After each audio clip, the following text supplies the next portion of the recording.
Bonjour Monsieur Philipson. Bonjour. Au cours de l'été 2018, vous avez été informé de la tenue d'une consultation publique par la médiatrice de l'Union européenne sur le multilinguisme au sein des institutions européennes. Avez-vous participé à cette consultation? Oui, j'ai répondu ce que chacun dans les pays membres aurait pu le faire et toutes les institutions. C'était une consultation publique et comme vous dites, c'est la médiatrice qui a lancé cela avec 4 sujets qu'on pouvait commenter. Les règles et pratiques dans l'aménagement linguistique, l'utilisation des 24 langues officielles et langues de travail. L'utilisation de ces langues sur les sites web où il y a beaucoup de problèmes parce que justement, le tout est accessible en anglais, un peu moindre en français et beaucoup moindre dans toutes les autres langues. Il y a des problèmes. C'est pour ça, sûrement, qu'elle a décidé de faire cette consultation publique. Troisième point, l'utilisation des langues dans le cadre des consultations publiques, comme par exemple celle de la médiatrice, qui est irlandaise, juriste naturellement. Et le 4, la nécessité d'une nouvelle législation. Est-ce qu'on devrait changer le système juridique qui garantit les mêmes droits aux 24 langues, mais qui, en effet, dans beaucoup de contextes, n'existe pas, surtout à cause de l'hégémonie de l'anglais dans les institutions.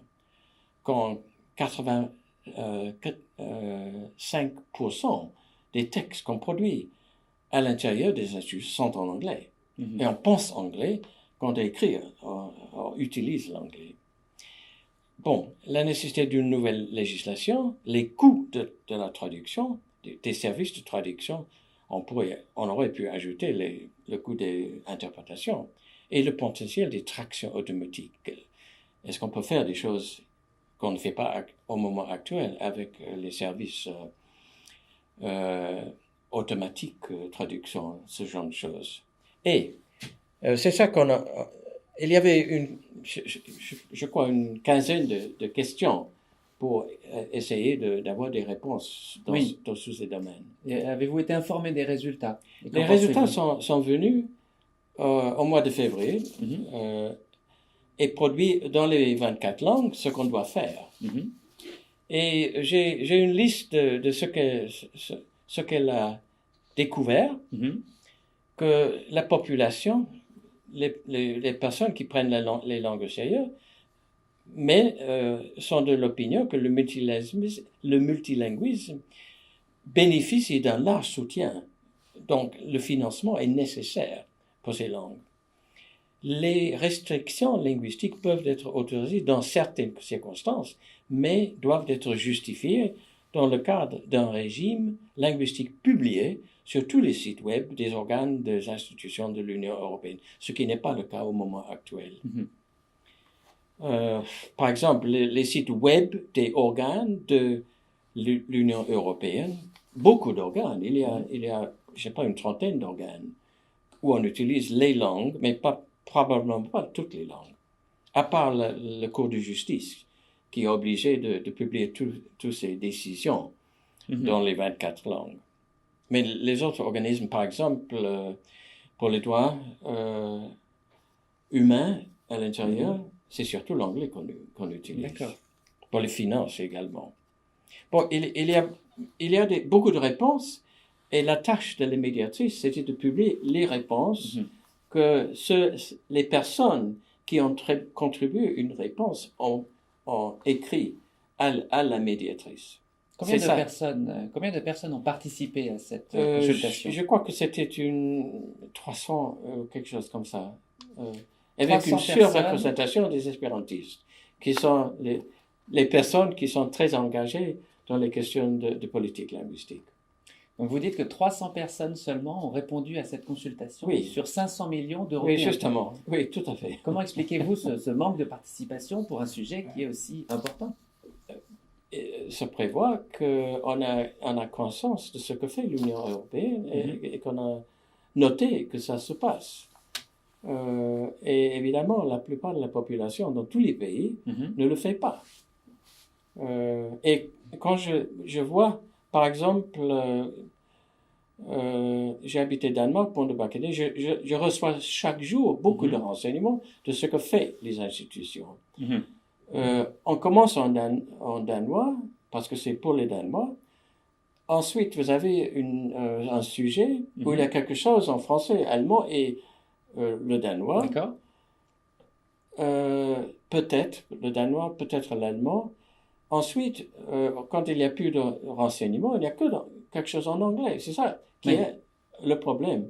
Le problème d'engager une population agrandie, beaucoup plus de population, n'a pas existé pour l'Union européenne. Ça, c'est un problème démocratique. Que faire alors? Je crois que ce qui est une surprise pour moi, c'est que j'ai écrit à l'office de la médiatrice pour demander ce que les médiatrices voulaient faire avec ces réponses. Il a produit un sommaire des réponses que son office a fait. Mais la réponse que j'ai eue, à ma surprise, était qu'elle n'avait pas de plan pour recommander des décisions. Donc, le statut de cette consultation est très peu clair. D'accord. J'ai même compris que l'Office n'a pas été obligé de dire il y a tout à fait clairement un besoin 1, 2, 3, 4. Ce qu'on aurait pu faire. Mais c'est normal que les décisions un médiateur ou une médiatrice, c'est une femme irlandaise à ce moment, c'est pour ça que j'utilise médiatrice, les décisions n'ont pas d'effet juridique.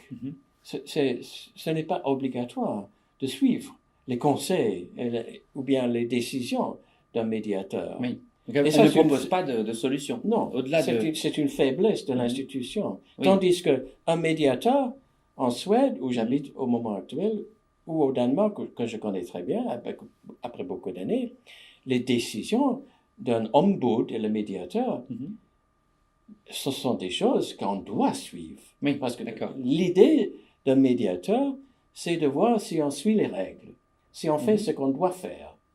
Et dans le domaine des politiques linguistiques, ça n'existe presque pas. En principe, en droit, on a le droit d'écrire à une institution européenne dans laquelle des 24 langues officielles qu'on veut, on a droit à une réponse dans la même langue. Mais est-ce que les 500 millions de gens savent qu'ils ont le droit d'écrire à l'Union? Et c'est très peu de gens qui le font. Il y a des lobbies qui le font. Et moi, je suis actif comme chercheur. Et je sais que si je vais faire... si je m'intéresse à avoir un financement de quelque chose, une offre, on dit clairement sur les sites européens, on a le droit d'utiliser les 24 langues, mais on est idiot si on ne fait pas ça en anglais. C'est ça qui est un problème.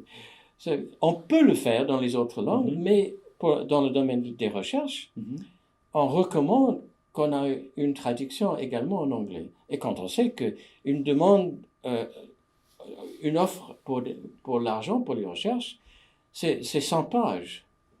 Et c'est un grand travail de faire 100 pages de traduction. Donc, qu'est-ce que vous voulez dire par on est idiot si on ne le fait pas en anglais, dans le sens où la demande va être mise de côté parce qu'on considère que si ce n'est pas en anglais, c'est pas une bonne demande, c'est ça? Ce ne sera prendre pas au sérieux. Donc, il y a une discrimination linguistique envers un chercheur qui va faire une demande dans une autre langue que l'anglais. C'est une forme d'apartheid linguistique.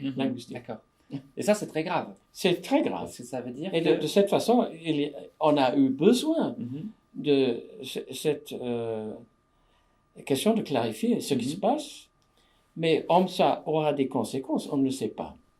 Oui, et c'est tout à fait contraire au droit européen. Justement, c'est-à-dire que oui. c'est une pratique de fait de discrimination linguistique Tout à qui fait. est contraire au traité tout à qui fait. garantit l'égalité entre les langues. Et ça renforce le manque de démocratie Mhm. dans les institutions européennes. D'accord. Bon, merci Monsieur Philipson. Merci bien. Heimonia, trodaura displadivi, numbrile gubelo via ciu est